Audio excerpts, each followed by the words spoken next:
Quantic Dream has always been about creating interactive experiences that have emotion at their core.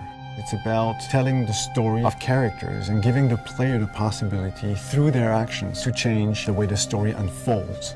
When I write my script, I have an idea of how I want the story to be played. So we try to render David's idea into a game and see with him if it matches what he had in mind. In case it doesn't, we go back to the writing stage and keep working until the result perfectly matches David's vision. What we try to do in Beyond is really an intuitive and immersive experience. So we created a very discreet user interface with only white dots on screen and very simple controls. We wanted to revisit the action system and go for something that would be more invisible and more intuitive to the player. We didn't want the interface to be a barrier. We wanted the player to focus on what he's doing on screen and not on how to do it. Ideally, the player will forget that he has a controller in his hand and will just jump into the screen. One of the major revolutions in Beyond is the way Jodie Holmes moves. Depending on the context, depending on your emotional state, you see the character of Jodie moving differently, walking differently, looking around differently. And most importantly, to give the player the feeling he's really in control of the character, he can do almost anything he wants to do.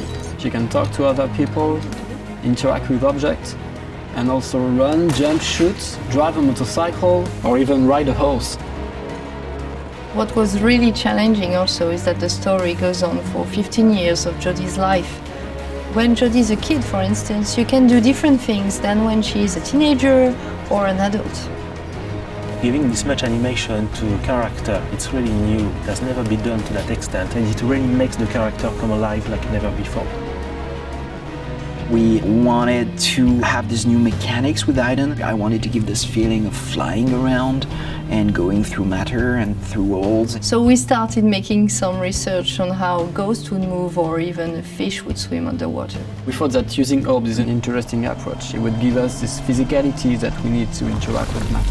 It became really something natural to assign them to the two analog sticks and have to play with them, to focus them, or on the opposite, to split them apart. During the process of this production, we made what we call user tests. You just watch people playing and you see where they succeed, where they fail.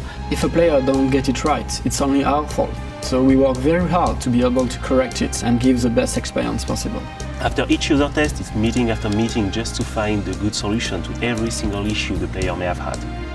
I guess what we're looking for with the gameplay is really to find an interface that will allow you to play live.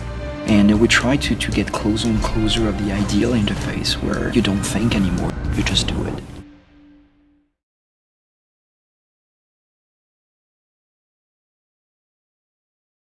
PlayStation